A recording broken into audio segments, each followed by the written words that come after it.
3 days before the wedding, I got a text. No greeting, no explanation. Just a line that read, "Guest list is finalized. Hope you understand. Love you." My heart paused. Not because it was unexpected, but because it confirmed something I had always feared quietly, that I was never really part of them. Not when I held her hand through every breakup. Not when I paid the deposit on her venue because her credit card was maxed out. Not even now when she said, "Love you," with the same fingers that crossed my name off her guest list. I didn't reply. I didn't beg. I didn't ask why. Instead, I packed my bag. While they posted filtered photos under chandeliers, I landed in Barbados barefoot in the sand, holding a cocktail I didn't have to share. Then the wedding videos started showing up on TikTok. The groom had disappeared. My sister was crying on stage. And the internet was eating it up. Everyone wanted my reaction. But here's the truth. They excluded me to keep things perfect, and somehow without me everything fell apart. My name is Madison Clay. I'm 34 years old and I co-founded a media agency in Portland that just turned profitable last quarter. I'm engaged to Liam Porter, who's the calm to my chaos. And until a week ago, I thought I was okay being the quiet, responsible one in a very loud family. I was halfway through packing when the message came in. My phone buzzed on the nightstand and I barely looked at it at first, assuming it was a reminder from the airline or a work notification. Liam and I were flying out the next morning and I was finally letting myself feel excited after months of grinding through one exhausting contract after another. But then I saw the name. Emily. My sister. I opened the message and read it without much thought. "Hey, just a heads up, the guest list is finalized. We had to make some tough cuts. Hope you understand.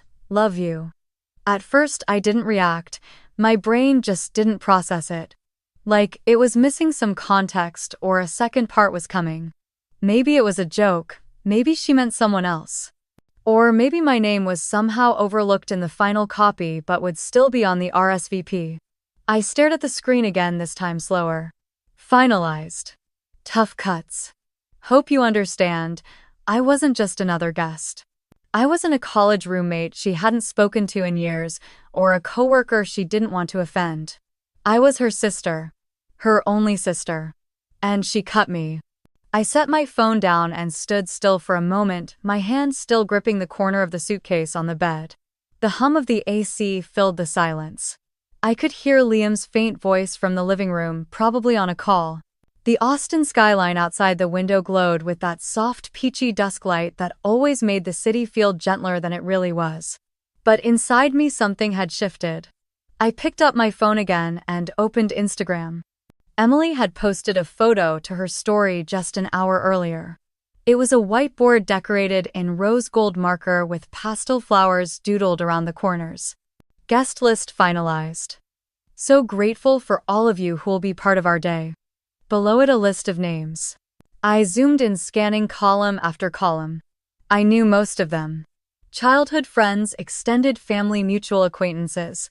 Even her old sorority sisters, one of whom had once told Emily I was too intense to be around. 152 names.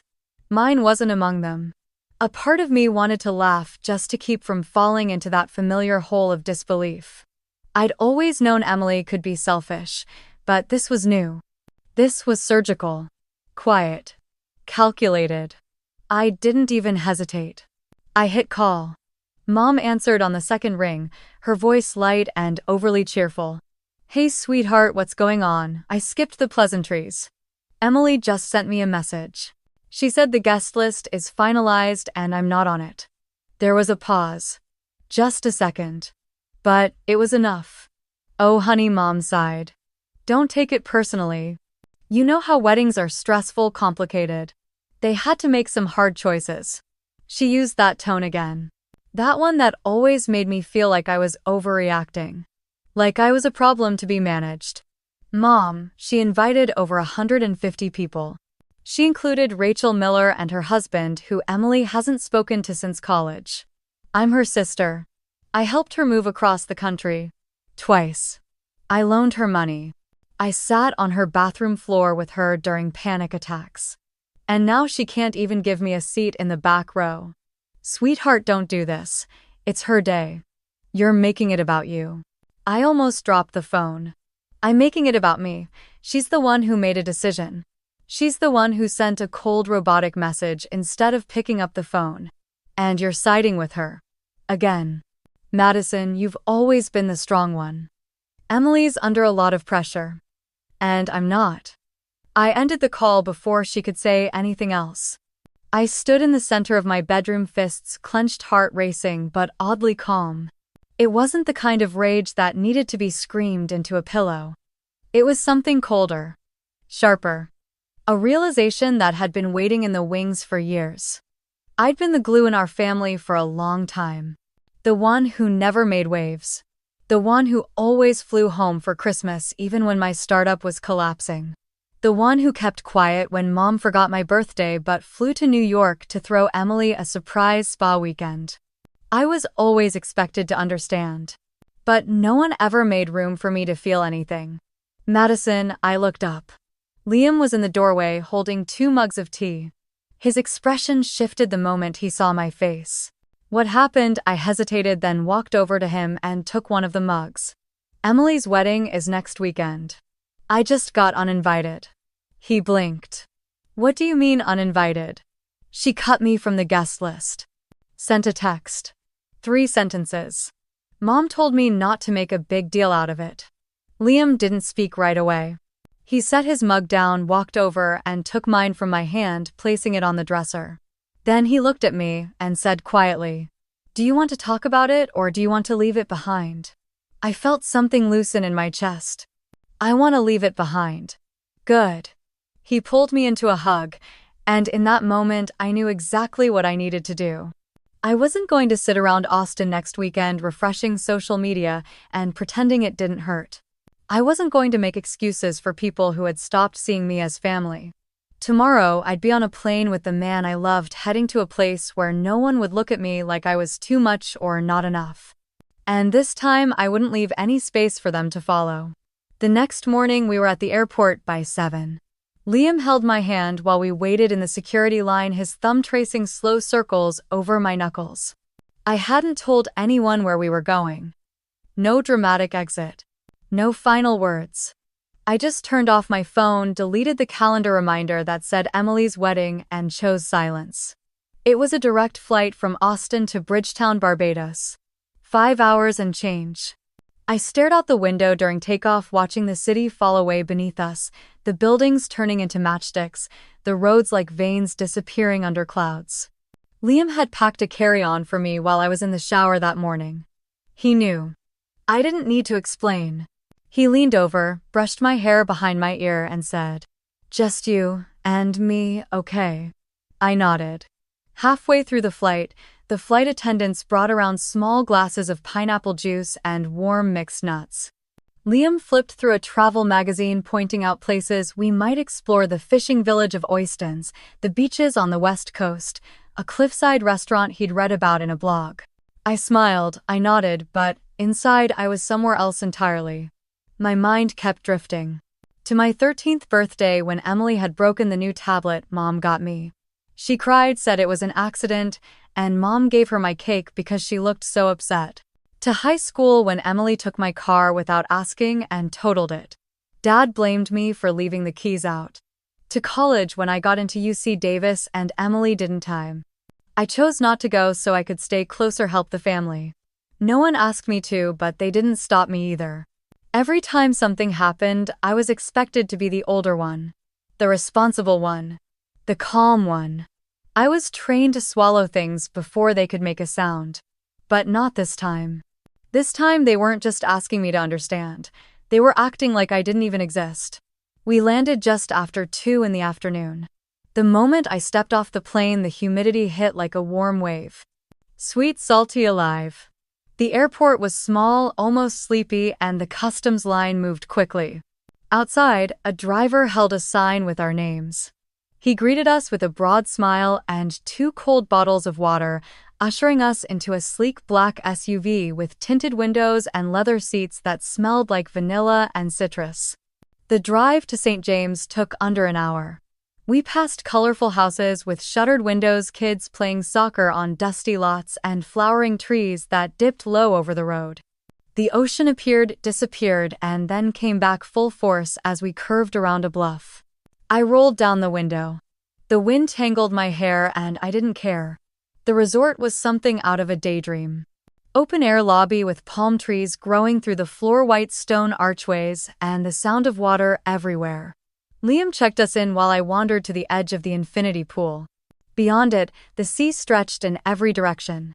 Light turquoise near the shore, dark sapphire farther out. Pelicans hovered above the waves, diving like arrows. Our suite was on the top floor facing the beach. Floor-to-ceiling windows, a private balcony with 2 lounge chairs, and a king-sized bed dressed in linen so soft it looked like it might float. There was a welcome basket with tropical fruit and a handwritten note. I didn't read it. I just opened the patio doors, stepped outside, and let the view swallow me. Later, we ordered room service. Fresh snapper, grilled pineapple, and something called coconut bread that melted in my mouth. We ate on the balcony. Liam raised his glass and said, "To doing nothing with intention." I clinked mine against his. That night, I slept with the curtains open. The sound of waves was steady like a promise. I dreamt of nothing. The next morning, I woke before sunrise. I slipped out of bed, pulled on the hotel robe, and stepped outside. The sky was beginning to pink at the edges, and the world felt suspended. I brought my phone with me, though I didn't know why. Habit, maybe. I hadn't turned it on since the flight. I sat in the lounge chair and stared at the sea. Then, after a long moment, I powered on the screen. There were texts. Dozens. Missed calls, emails. All from my mother, a few from unknown numbers, one from Emily. I didn't open any of them. I deleted every notification. Then I opened the camera, flipped it to front-facing, and took a photo. My legs stretched in front of me, the ocean in the distance, a mimosa on the table beside me. I opened Instagram, uploaded the photo, and typed, "Glad I wasn't invited." Turns out I had front row seats anyway. I hit post. Then I turned my phone back off. They had built a wedding without me. I was building peace without them. The scent of lime and seawater clung to the air when I stepped into the open-air lobby. Sunlight streamed through wooden slats above, casting slow-moving stripes across the tiled floor. A soft breeze carried the sounds of the ocean, rustling palm fronds that framed the space like stage curtains. I didn't realize I was holding my breath until the woman at the front desk smiled at me and offered a cold towel infused with cucumber and mint. "Welcome, Miss Clay. We're so glad you're here." She handed me a tall glass filled with what looked like orange juice but tasted like mango lime and something with a kick I couldn't place until later. Scotch bonnet. It hit me with warmth but didn't linger just enough to wake up every sense in my body. Liam leaned against the marble counter, glancing at me with that quiet, knowing grin. "You okay?" I nodded. "Yeah, I think I am." Our suite wasn't ready yet, but instead of having us wait in the lobby, they walked us to a shaded cabana by the beach, offered more drinks, and told us someone would come find us when the room was available. Not once did anyone seem rushed or distracted. They made eye contact. They listened. They smiled like they meant it. I had never experienced that kind of attentiveness without having to earn it first. In my family, being noticed meant being useful. I was the fixer, the one who made reservations, paid deposits, edited resumes, wrote cover letters, sent flowers when Emily forgot birthdays. Being visible had always come with a job. Here, being visible was enough. Liam and I sat by the water, our feet buried in sand that was cool near the surface and warm underneath. A couple walked past us, holding hands, their flip-flops dangling from their fingers, laughing at something only they could hear. I let myself lean into Liam's shoulder and closed my eyes. The sound of waves brushing the shore lulled me into something I hadn't felt in a long time. Not happiness, not exactly. It was more like absence. The absence of pressure, of responsibility, of apology. Later that afternoon, we were escorted to our suite.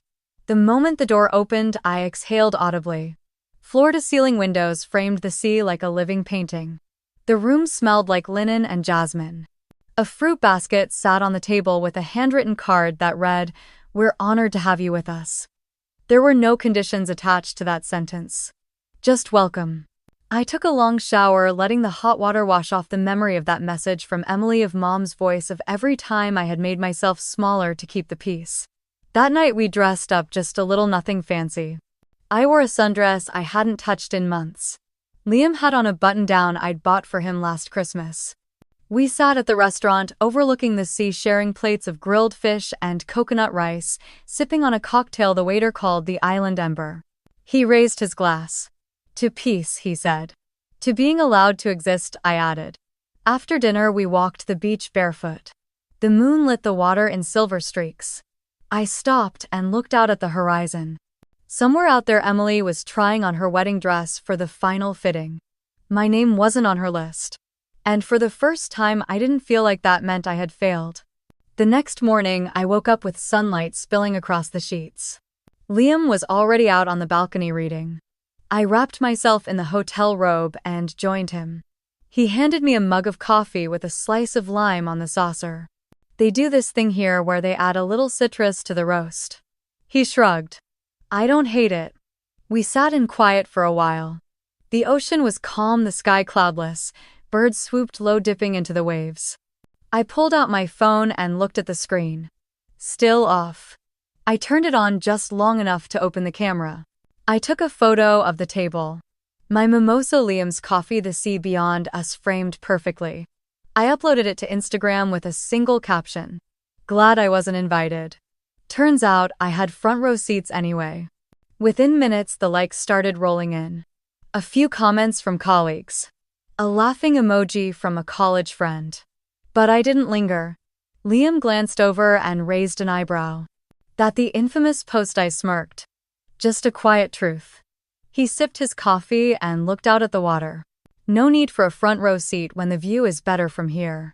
We spent the rest of the morning lounging by the pool. Staff brought around cold towels and sliced fruit on skewers. A man named Marco asked if we wanted to reserve a sunset catamaran for the next evening. Everything moved at a different rhythm here. Slower but not stagnant. It was like the island had decided time was optional. I lay back on my lounge chair and let the warmth soak into my skin. I could still feel the bruises my family had left. Not literal, but the kind you carry in your chest, the kind that sting when you laugh too hard or when a song catches you off guard. But they were fading. And for once I wasn't desperate for anyone to notice. After lunch, we wandered back to our cabana by the pool, the kind with curtains you could draw for privacy and a ceiling fan that spun slowly overhead. The sun was high, the breeze just enough to keep the heat from feeling heavy. Liam stretched out on the lounge chair with his phone, one arm draped across his forehead. I lay beside him, my eyes closed, the warmth of the afternoon wrapping around me like a soft blanket. I heard him laugh under his breath, just a little exhale through his nose. What he didn't answer right away. I turned my head toward him, shielding my eyes from the sun. You have to see this, he said, holding out his phone. I leaned up on one elbow and took it from him, the screen already paused on the first frame of a TikTok video. The caption read, "When the bride loses it before the cake even shows up." I rolled my eyes. Is this another Bridezilla compilation? Just watch it, he said, already smirking. I hit play. The video was shaky, probably recorded by a guest's phone from the second or third row of an outdoor venue. A string quartet played faintly in the background. The aisle was decorated with blush and white flowers, and the bride stood alone at the altar. Her veil was lopsided. Her shoulders were tense. She turned suddenly towards someone off-camera, shouting, "This isn't my fault. He's being ridiculous. Somebody talk to him." My stomach flipped. The camera panned slightly, catching a glimpse of a man in a tux storming away from the altar, flanked by two groomsmen trying and failing to stop him. Guests murmured, some standing, others awkwardly seated. The video ended with the bride putting both hands on her head and letting out a sound that wasn't quite a scream, but close. I blinked. "Play it again," I said. Liam took the phone and rewound it. This time I paid closer attention to the details. The setting, the people, the bride's voice. The second time through there was no denying it. It was Emily. Her hair was pinned in the exact way she'd described in a group chat months ago. Her voice, strained as it was unmistakable. And that dress. I'd seen the photos of her trying it on. A-line satin off-shoulder with a subtle shimmer. It looked like it had cost more than my first car. I handed the phone back and stared at the pool water, the tiny ripples catching sunlight. "You okay?" Liam's voice was soft, measured. I nodded slowly. "Yeah, I think I am." He didn't say anything else. Just slipped the phone onto the side table and reached for my hand. There was a strange calm in my chest, like the quiet that comes after a thunderclap. Not triumph, not satisfaction. Just stillness. I wasn't sure what surprised me more. That she had a full public meltdown, or that someone had caught it and uploaded it to the internet. No filter, no edits. Just raw, chaotic footage. But the thing that struck me hardest was her voice. That tone. Desperate, shrill, blaming everyone in sight. "This isn't my fault," it echoed in my head. How many times had I heard her say those exact words over the years? When she crashed Dad's car. When she failed a class. When she lost her job at that interior design firm. It was always someone else. Always a situation. Never her. I sat up, letting the towel around my shoulders slip down.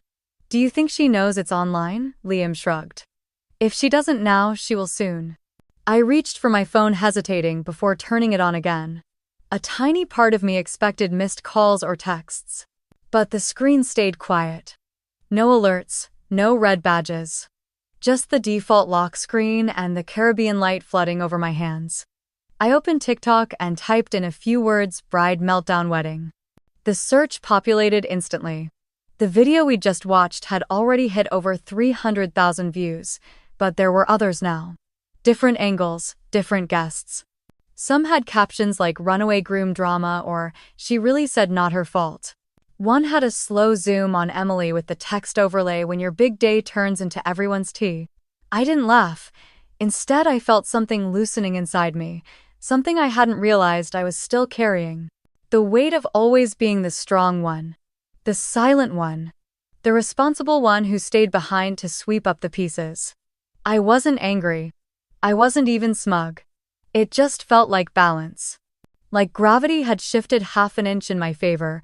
Liam handed me his sunglasses. "Let's go down to the beach." "Come on. Water's too pretty to waste." I nodded, slipping them on. We grabbed towels, flip-flops, and left our phones behind on purpose. As we walked down the steps toward the shoreline, my mind lingered on a thought I couldn't quite shake. Maybe the universe wasn't always fair, but sometimes, just sometimes, it was precise. The next morning, the sound of waves was replaced by the soft ping of notifications. I had turned my phone back on only to silence an alarm, but now it buzzed again with a different energy. Liam walked out of the outdoor shower, towel wrapped around his waist, rubbing his hair dry. "You seeing this?" He tossed me his phone and I caught it instinctively. The screen was already open to TikTok. The video was loading, its title in bold white text over a still image of a woman in a mint green jumpsuit holding a curling iron like a microphone. "Bridezilla of the Year," it read. I pressed play. Olivia Rhodes. I recognized her from one of Emily's posts. A stylist. Big on social media. Too big, clearly, to care about discretion. In the video, Olivia sat in what looked like a storage room filled with racks of gowns and tulle. Her makeup was flawless. She leaned into the camera and whispered like she was telling the world a bedtime story. "So I just styled a wedding where the groom walked out mid-reception. Not exaggerating," he said, and I quote, "I'd rather leave now than lie forever." Then stormed out. But wait. It gets better. The video cut to shaky footage of Trevor pushing through a crowd of guests, jaw tight, eyes stormy. Behind him, Emily in her gown shouted his name, her voice cracking, mascara streaked down her cheeks. Then came Evelyn, Emily's grandmother. Her voice rang louder than the string quartet had the day before. She stood in the middle of the reception, pointing a finger straight at Emily. "This is what happens when you erase people who love you. You cut out your own blood for vanity." He left because he saw through it. "I warned you." Gasps from the crowd. Someone dropped a glass. The video ended with Olivia holding back a smirk. I set the phone down slowly. My pulse wasn't racing. There was no thrill. Just awe. It kept going. Liam opened another video. A guest had gone live on Instagram and was now reposting clips on TikTok. The camera caught my father red-faced, arguing with his brother Rob. "You think this is my fault? You funded it. You pushed for the fireworks and the choreographer and the stupid horses. You made this circus. Don't you dare." He stormed off. The camera turned to catch my mother sitting alone at a table staring into the middle of nowhere. Champagne untouched. Every clip, every angle, every whisper was surfacing. And for the first time in years, it had nothing to do with me. I didn't share a single one.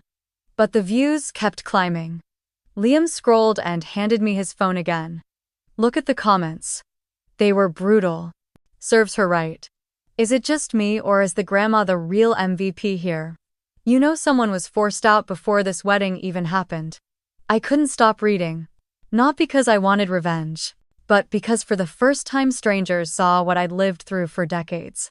They didn't know my name, but they knew hers. And they weren't buying the fairy tale. One video caught my attention more than the others. It was short, only 20 seconds, but powerful. It showed Emily sitting alone on the edge of the dance floor barefoot, holding the hem of her dress in one hand and her phone in the other. She was scrolling, watching herself fall apart in real time. Someone behind the camera whispered, "She's seeing it now." Liam leaned over, sipping coffee from a mug he brought up from the breakfast cart. "You okay?" "Better than I thought I'd be," I said. "It's like they're unraveling on their own." He nodded, pulling a second mug toward me. "You didn't lift a finger. You didn't need to." I smiled and took a sip. The coffee was strong and slightly bitter. It grounded me. "Sometimes karma just needs a stage and a Wi-Fi connection," I said. He chuckled. "I'm just impressed by the production value." There were videos from every table. Edits with music. Even a slowed-down replay of Trevor walking out with dramatic violin over it. I didn't laugh, not fully. But the edges of my mouth lifted. "So this is what justice looks like now." Liam raised his mug. Digital and devastating. I watched as another video loaded. This one was shot vertically, a bit blurry, but the audio was clear. My Aunt Carol whispered into her husband's ear. "Do you think Madison knows?" Her husband shook his head. "She's probably off living her best life." I pressed pause. That was enough. I set the phone down and walked to the edge of the balcony. The breeze pulled at my robe. The beach below was quiet, waves lapping the shore in soft rhythm. They were self-destructing. Without my help. Without my presence. Every piece of the illusion they'd tried to build for Emily was collapsing. Not because I sabotaged it, but because the truth doesn't stay buried. Not forever. Liam joined me, wrapping his arm around my waist. "You want to go snorkeling today?" I leaned into him, watching the water shift colors under the morning sun. "Let's do that. Let's be somewhere without cell service." We left our phones inside, letting the door click shut behind us. The ocean waited. And for once, I wasn't looking back. By the time we got back to the bungalow, sand still on our ankles and salt drying in our hair, the internet had exploded. Liam unlocked his phone to check the weather. Mine stayed off, half buried in a towel with my sunglasses, but I saw it in his face before he said a word. 10 million views. Hashtags trending. Which one? He showed me the screen. Clay wedding meltdown. Top of TikTok, stitched, remixed, even quoted in news headlines. A pop culture podcast was already dissecting it with a thumbnail that read, "What really happened at the Clay wedding." I didn't ask for details.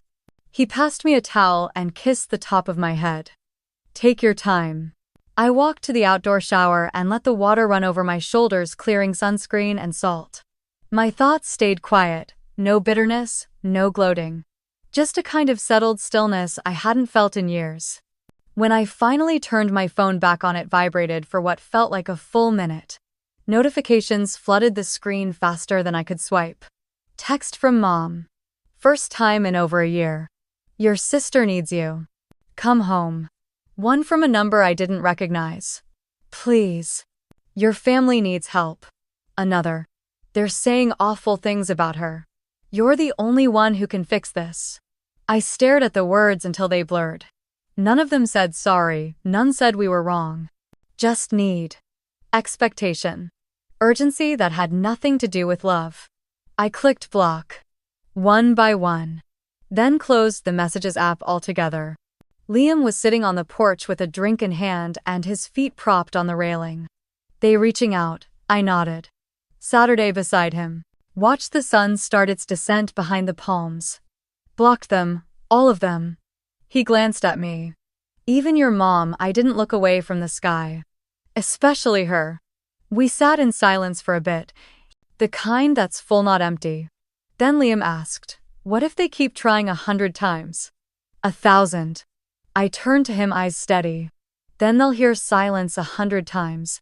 1,000. You're sure? I smiled softly. It's not anger. Not anymore. It's just that this time I have nothing left to say. He nodded and squeezed my hand. That night the stars felt closer than ever. No calls, no guilt. Just waves and wind and peace. It was strange how quiet the world could be when you stopped answering to the wrong voices. In the morning, I opened Instagram for the first time in days. Not out of curiosity, just to clean out the noise. Messages poured in. Some from high school classmates I hadn't spoken to in over a decade. A few from distant cousins. Even 2 influencers I didn't know had followed me before. You okay? We always knew something was off. You're stronger than all of them. I archived them all without reply. Then I saw a DM from my cousin Tori. She wasn't close to Emily. Never liked the spotlight. Her message was simple. I hope you're safe. I'm proud of you. No reply needed. I let that one stay. Later that day, Liam and I took a boat out to a quiet cove. We snorkeled past coral gardens and watched a sea turtle drift below us like it had no hurry in the world. Back on the boat, we shared mango slices from a paper tray and didn't speak about the mainland once. In the distance, my old life kept ringing. But I let it ring. That evening, I caught a glimpse of another video in passing. Someone had recorded Emily at the airport trying to hide behind sunglasses and a hoodie. Reporters were shouting questions. A small child pointed and said, "That's the lady from the screaming wedding." I didn't watch the full clip, just closed the app and slipped my phone back into the drawer. There was a kind of finality in that choice. Not petty, not cruel. Just done. We made dinner ourselves. Grilled fish. Pineapple slices. A bottle of wine we'd been saving. To letting things end when they need to, Liam said, raising his glass. To choosing peace without permission, I answered. We clinked glasses. And somewhere beyond the crashing tide and the rustle of palms, my name might have been spoken in rooms full of regret and desperation. But none of that reached me here. Here I wasn't the sister they forgot or the daughter they dismissed. I wasn't their fixer or their fallback. I was just me. And that was finally enough. The next morning I sat on the porch with a bowl of papaya and lime, the air still warm with sea salt and slow breezes. Liam was inside making coffee, humming something off-key when he called out for me to come look at the television. I thought maybe it was another weather warning or a flight update. Instead, I walked in to see my face, my actual face, on the corner of a CNN morning segment. The banner read "Viral Vows Gone Wrong." Beside it, a TikTok montage played on loop. It started with drone footage of the beach ceremony, zoomed in on Emily's panicked expression, then cut to a clip of the stylist throwing down a veil and yelling something unintelligible. Then came the crowd footage, including someone shouting from behind the phone camera, "That's the sister. The one they erased." I stood frozen, a piece of fruit still halfway to my mouth. Liam grabbed the remote and turned up the volume. The anchor and cultural correspondent, both in polite media tones, were trying to dissect the social response. One commented on the sharp divide between curated family perfection and messy real-world betrayals. The other cited the hashtag #Clay Wedding Meltdown. That tag had already hit 10 million views, 10 million strangers. Watching the implosion of a family I had tried so hard to hold together. Liam looked over at me carefully. "You okay?" I nodded, but I wasn't sure what I was feeling. Not quite shock. Not satisfaction either. Just clarity. The kind that comes not from triumph but from truth finally being louder than denial. Later that afternoon, I opened my laptop for the first time since arriving in Tulum. My inbox had exploded. At least 20 brands were pitching partnerships. A wellness retreat wanted me to host a sisterhood seminar. A podcast titled Sibling Rivalry Real and Raw offered a feature episode. Another suggested a capsule clothing line called Uninvited but Unbothered. I scrolled past the noise. Then I saw it. Subject request for interview. Harper Lee, CNN Arts and Culture. It felt oddly formal. Almost gentle. I clicked. Dear Madison. My name is Harper Lee, a correspondent with CNN's Culture Desk. We've been covering the viral Clay wedding story and the surrounding public discourse. If you're open to it, we'd love to hear your side. Not a scandal, but the story. In your voice and your timing. No pressure, just an open invitation. Warm regards, Harper. I read it 3 times. It was the first message that didn't feel like someone trying to make me a product. It was quiet. Considerate. Still, I didn't reply. Instead, I closed the laptop and walked barefoot along the shore until the sun tilted west. The sky bloomed with coral and violet. Each wave erased the last. My thoughts followed that rhythm, rising, pulling back, quiet again. That night, Liam handed me his phone with an open article. Emily had released a public statement through her publicist. The title, The Truth Behind the Wedding Day Disaster. Her quote stood out in bold. I trusted the wrong people. Some energy in the room was just hostile. I felt sabotaged. There it was. Her version. I wasn't even named, but it was clear who she meant. The jealous one. The shadow. I didn't get angry. I didn't cry. I just took a long breath and handed the phone back. Later, Liam found me sitting on the deck with my phone in hand. I opened Instagram, chose a photo he'd taken 2 mornings ago. It was just my face. No filter, no makeup. Damp hair curled slightly from the sea. My expression quiet but not small. A woman who wasn't performing. I typed a caption. I was uninvited. Now I'm uninterested. No tags. No hashtags. No grandstand. I posted it. Then turned the phone off and went inside. By sunrise, it had over 400,000 shares. The world hadn't just noticed. It was listening. By noon, Harper emailed again. Madison, your post was powerful. We're also organizing a TEDx event next month in Santa Barbara. The theme is reimagining boundaries. We'd love to invite you as a speaker if that's something you'd ever consider. Topic suggestion: boundaries with family. No pressure, just a space. Warmly, Harper. I read it aloud to Liam while we were finishing breakfast. He stirred his coffee and leaned back. That's something. I know. Do you want to? I paused. I never planned to tell this story. Not to strangers. Not on a stage, but maybe it was already out there. Maybe not telling it would mean letting others define it for me again. I don't know, I just wanted to disappear. And instead, your truth lit up the sky. I laughed softly. That might be the most poetic thing you've ever said. He grinned. You make me poetic. But seriously, whatever you decide, make sure it's because it feels right. Not because they expect you to play a role again. That afternoon, I opened a new document, just the blank screen. No title, no outline. But the words came anyway. Not because I had to say them, but because this time they were mine, and I was ready. The call came just as the sun slipped beneath the horizon, casting the sky in soft lavender and peach. I had been sitting on the terrace with a book I wasn't really reading, letting the ocean's breath fill the spaces silence used to occupy. Liam handed me the phone screen, glowing with a familiar name. Evelyn Whitaker. I hadn't spoken to my grandmother in over a year. She had stopped attending family events long before I was officially erased, her silence more of a protest than a surrender. She was my father's mother, and unlike my mother's side of the family, she had always seen me, really seen me. I hesitated, then answered. Her voice was raspy but steady. Madison, sweetheart. I hope I'm not interrupting. Not at all, Grandma. She exhaled slowly. I wanted to tell you something.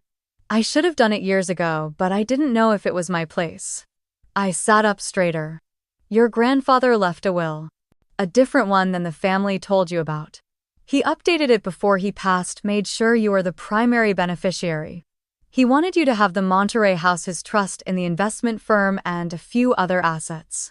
I blinked. But they said he left everything to Mom and Aunt Caroline. He didn't. That's what your mother wanted everyone to believe. But the signed version, the final one, was with my attorney, Ava Monroe. She's still in practice, and we're working to make it right. I didn't speak. I wasn't shocked. Not anymore. My body didn't even react with anger, just a cool wave of confirmation. Evelyn continued. Your mother knew. She was in the room when he signed it. But when he passed, she convinced everyone that the older version was final.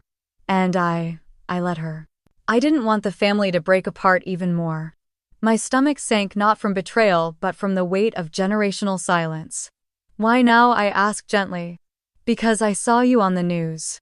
And I realized you've been carrying weight that never should have been yours. There was a long pause between us, filled only by gulls calling somewhere in the distance. I'm not calling to ask anything of you, Evelyn said finally. Just to say I'm sorry. And that Ava is filing a motion to reinstate the true will. You'll hear from her soon. Thank you, Grandma. After we hung up, I stared at the sea for a long time. Liam came out, sat beside me, not saying a word. When I told him everything, he simply nodded.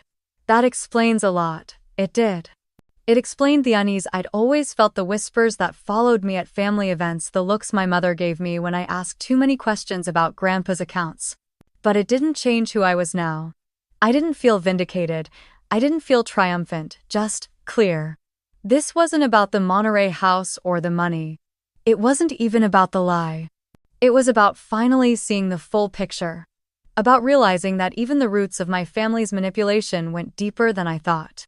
When Ava Monroe called me 2 days later, her tone was warm, precise, and sharp like glass. We're filing in Superior Court in Sacramento. The document's solid. Dated, notarized, witnessed. Your mother will have an opportunity to contest it, but our position is strong. I asked her what would happen if it was enforced. You would be the primary heir to your grandfather's estate. Retroactively. Which includes the family's remaining shares in Whitaker Holdings. I almost laughed. The same holdings Emily tried to impress influencers with. The ones she bragged about at the rehearsal dinner. I don't want revenge, I told Ava. I just want it to stop. The pretending. The rewriting.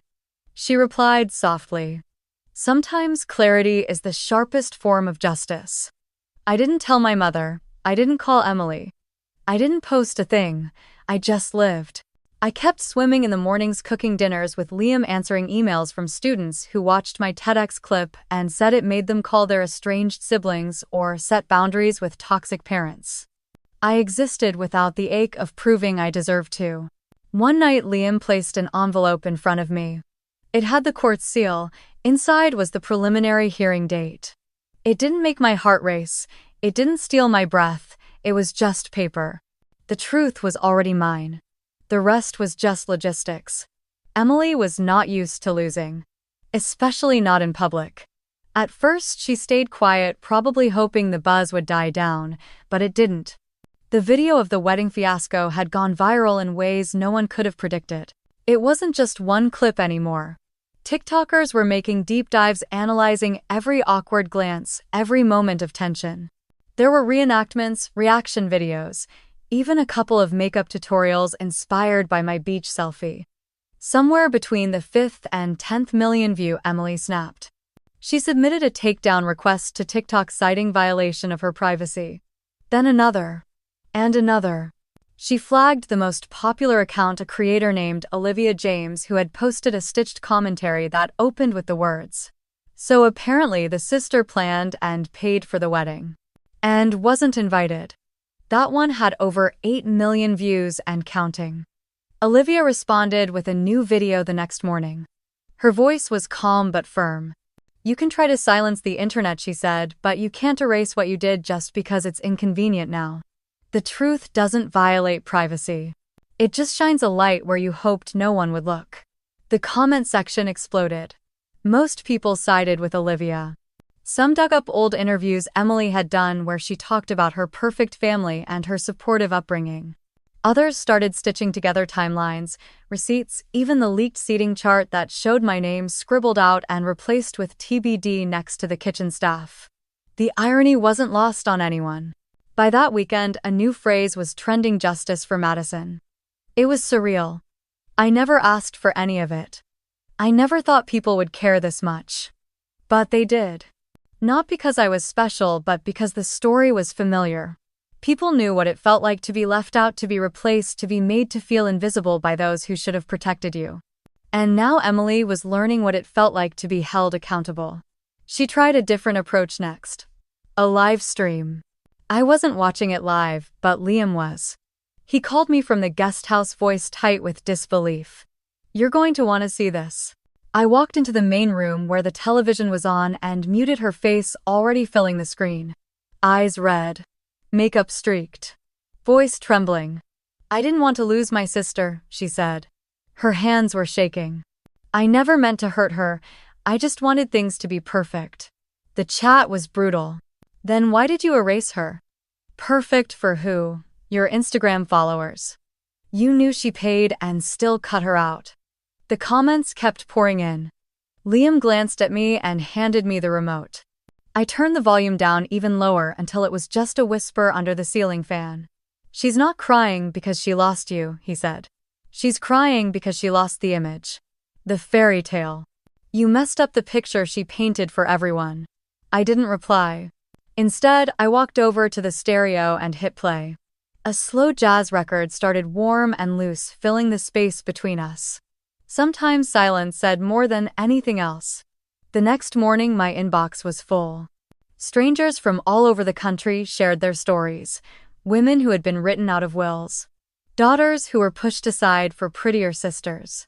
Artists whose families only supported them once success became profitable. It wasn't just me, it never was. One message stood out.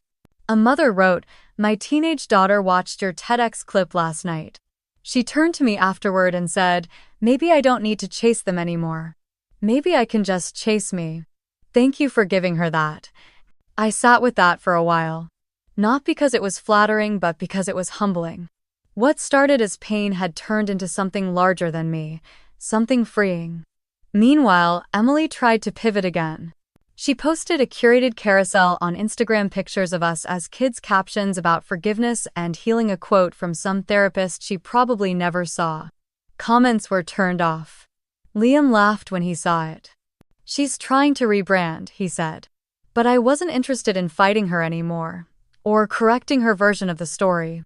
I had said what I needed to say by doing what she never expected me to do. Leaving. Not begging, not explaining, not returning for one last talk. Just leaving. Let her cry. Let the comments come. Let the internet do what it does. And if she ever really wanted to understand what she lost, she'd have to do the work. The quiet kind, the lonely kind. The kind that no live stream could fix. By the end of the week, TikTok had reinstated all the removed videos. The platform released a statement saying that the content in question did not violate any privacy rules and was protected under commentary and public interest. Emily never addressed that. She stayed offline after that. At least for a while.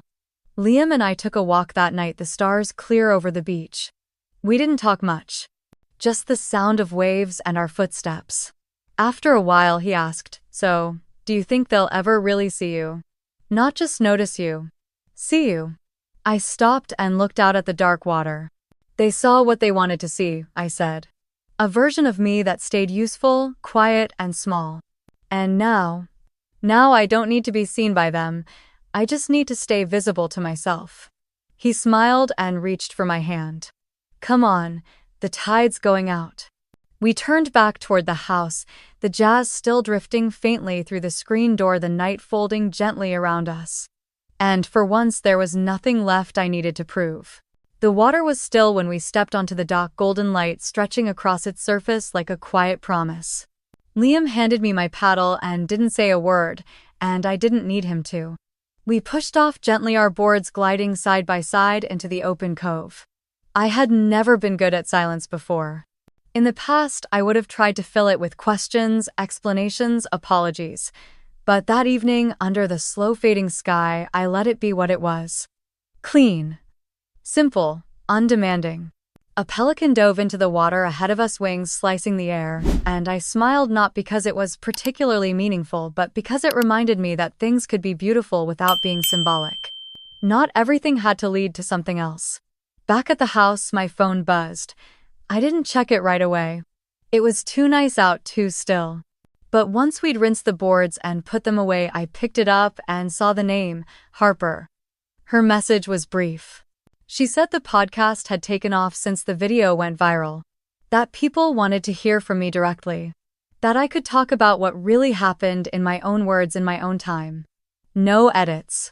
No filters. Just me. I stared at the screen for a moment, thumb hovering. Then I locked the phone and left it face down on the porch table. I had already told my story. Not for attention, not for justice, but to let it go. Another message came in a few minutes later, but this time it wasn't to me. Liam was reading something on his tablet, frown pulling at his mouth. He looked over and said softly, "Your mom emailed me." I blinked. What? He held out the tablet and I saw the subject line. Is she still mad at us? There was no greeting. No warmth. Just those words. As if anger was the only explanation for distance. As if hurt had an expiration date. I didn't say anything. Just reached for my phone, opened my email app, and typed her address into the block list. Then I hit confirm. Liam didn't try to stop me. He didn't even ask if I was sure. He just watched me quietly and then slid the tablet aside. It wasn't about revenge anymore. It wasn't even about pain. It was about space. Boundaries.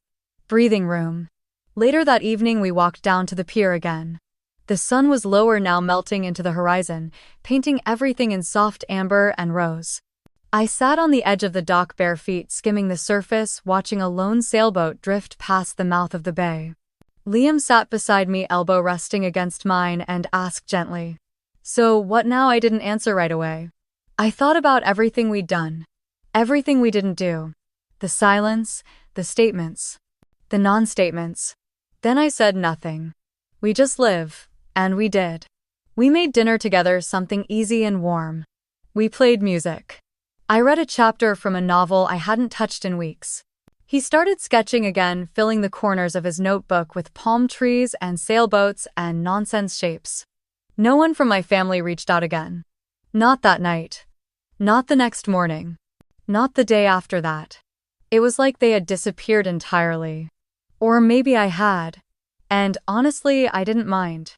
Sometimes absence is not a loss, it's a return. To yourself. To peace. To whatever version of you got buried under years of being the responsible one, the fixer, the one who always made room for everyone else. I didn't feel angry, not even numb. I felt whole. That night, as I stood brushing my teeth, I caught a glimpse of myself in the mirror. Not just my face, but the expression I wore. Calm. Unforced. I didn't look like someone who had burned bridges. I looked like someone who had walked away before the fire reached her. And maybe that was what healing looked like. Not the dramatic reconciliation. Not the teary phone calls or the apologies that came years too late. Just the quiet choice to stop explaining yourself to people committed to misunderstanding you. The next morning we paddled out again. The water was glass. The world was hushed. And for the first time in a long time, I didn't feel like I was waiting for anything to happen. I was just there, moving forward. The pen hovered above the paper longer than I expected. I'd been staring at the blank page for 20 minutes, the ocean beyond the balcony railing, whispering like it was daring me to tell the truth. Not to anyone else. Just to myself. I didn't know what I was hoping to accomplish when I opened the notebook. Closure, control, a rewrite of the past that would never come. Still, something inside urged me to start, so I did. Dear Valerie, I don't know if you'll ever read this.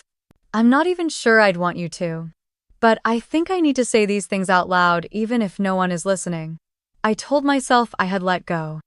I convinced myself that what you said or didn't say no longer had power over me. But the truth is, some wounds don't announce themselves as pain. They sit quietly, rearranging the way you walk through life. I paused, pressing the tip of the pen into the page until it bled through slightly.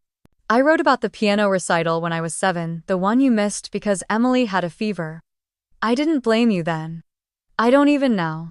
But when you didn't ask how it went, didn't even mention it the next morning, I stopped practicing for months. You never noticed. I wrote about 8th grade career day. I stood at the front of the auditorium with my handmade poster about marine biology while every other kid had a parent beside them. You said you had a meeting. I remember scanning the back row, just in case. I wrote about the day Emily's car broke down and you called me not to say hi or ask how I was doing but to wire her the money from my savings account. You never asked if I was okay with it. You just assumed I'd say yes. I did. But it chipped something in me. And then I wrote this. For a long time I believed love was measured in usefulness. That if I was needed, I'd be wanted. If I fixed enough things, solved enough, problems stayed small enough not to inconvenience anyone, then I'd earn a seat at the table. But I've learned something else now. Real love doesn't need debt to feel valuable. I closed the notebook and stared at the ink still drying on the last line. The sky outside was shifting. The Caribbean sun beginning to lower itself toward the horizon, throwing orange and lavender into the clouds. I held the letter against my chest for a moment, then folded it gently and slid it into an envelope. No address. No stamps. No intention to send. I placed it in the nightstand drawer, closed it slowly, and let out a breath I hadn't realized I was holding. It felt like finishing a chapter, not with a slam but with a soft final turn of the page. That night Liam and I sat out on the beach, a small bonfire crackling in front of us. He passed me a roasted marshmallow on a stick and raised an eyebrow. So, you still want to fly out on Monday? I looked at him, the firelight flickering in his eyes, softening the sharp edges of our usual rush routine. Not yet, I said. He leaned back, elbows in the sand. That's what I thought. I booked us another week, I added. He smiled. Good. Barbados looks good on you. I watched the flames for a while, tracing patterns in the embers, letting the silence stretch comfortably between us. You know, he said after a beat, I don't think you ever needed them to say sorry. I think you just needed to know you didn't owe them anything anymore. I nodded slowly, letting that truth sink in. The next morning I woke up to a notification pinging on Liam's phone. He handed it to me wordlessly. It was an email. From Valerie. Subject line, any word from her. The body of the message was short. Is she still mad I didn't reply? Instead, I opened the email settings, added her address to the blocked list, and handed the phone back. No dramatic goodbye, no final message. Just quiet closure. Later that afternoon, we took the paddle boards out again. The sea was calm, glassy. We moved in sync, cutting through the water under a sky so clear it felt like the world was brand new. I wasn't angry anymore. Not sad either. Just done. Done waiting. Done hoping for recognition from people who never really saw me. Done playing the second-string character in a story I'd been writing all along. We paddled farther than usual until the resort was a blur behind us and the only sounds were water wind and the occasional seabird overhead. Liam glanced over at me and grinned. You look lighter. I think I finally am. We floated for a while, not needing to fill the space with talk. Just letting the sun warm our shoulders and the salt cling to our skin. Later, back at the villa, I sat on the patio and stared out at the sunset, the same colors as the day before. But they looked different now. Not because the sky had changed. Because I had. I wasn't waiting anymore. Not for apologies. Not for permission. Not for anyone else's version of who I was supposed to be. For the first time in my life, I felt like I had stopped holding my breath, and that I realized was the beginning of something new. A month later, I stood behind a red circle, the lights hot on my face, a mic clipped discreetly to my collar. My palms weren't shaking. Not anymore. My TEDx talk was titled "No" is a full sentence, and it was already climbing into the millions of views by the time I walked off the stage and exhaled into the hallway backstage. I had written it in pieces in Barbados and later at our new place in Austin, in the quiet mornings when the world was still stretching awake and I could think clearly. It wasn't about my family, not directly. It was about boundaries. About reclaiming the word no without apology or footnotes. About not explaining your worth to people who were never really asking to understand you. I didn't mention my mother or Emily. But I didn't need to. The message found the ones it was meant for. The next day, the video was featured on the homepage. The inbox on my author site lit up. Messages poured in from women I'd never met but somehow already knew. They wrote about weddings they weren't invited to, about careers they put on hold to be convenient for others, about families who mistook silence for peace and compliance for love. I read every word.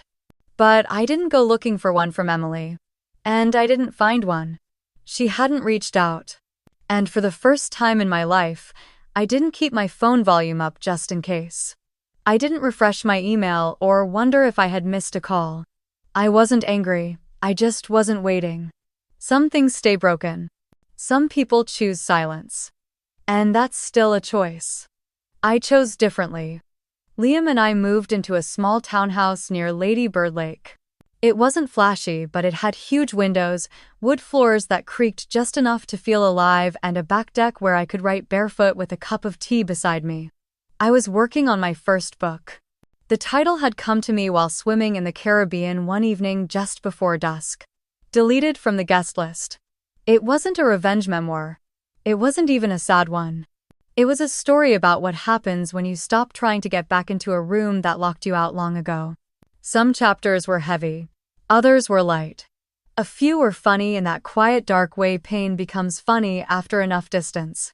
Liam read each draft without comment until the last page. He looked up, eyes damp, and just said, "It's yours." Every morning I walked the loop by the lake. Sneakers crunching on gravel.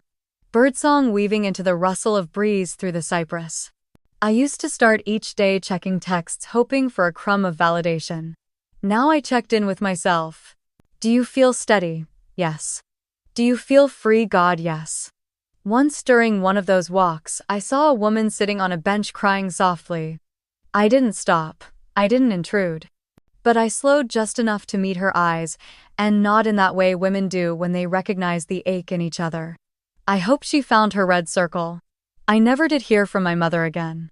There were no birthday cards, no sudden apologies, no epiphanies wrapped in long emails. Just a continued silence that confirmed what I already knew. I had not left the family. I had simply stopped running to keep up with a version of it that never truly included me. Some days I wondered if she watched the TEDx talk.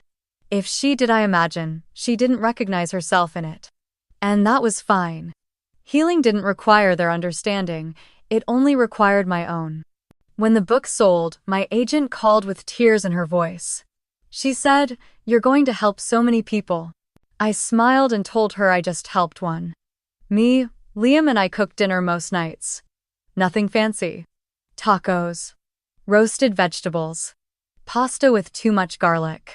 We played music loud and danced in the kitchen while the rice boiled over.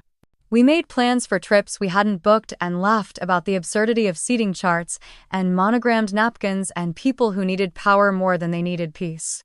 I had once believed family meant belonging no matter the cost. Now I understood that sometimes choosing yourself means losing the table you were never truly welcomed at. They held a wedding without me, and I have a life without them. If you've ever been erased, overlooked, told to be smaller, quieter, easier, or more convenient just to stay in the room, know this: you are not the problem. And your voice is not too loud.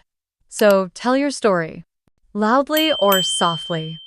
In ink or pixels or whispered to the wind, but tell it. Because the ones who tried to write you out, they don't get to write the ending. You do.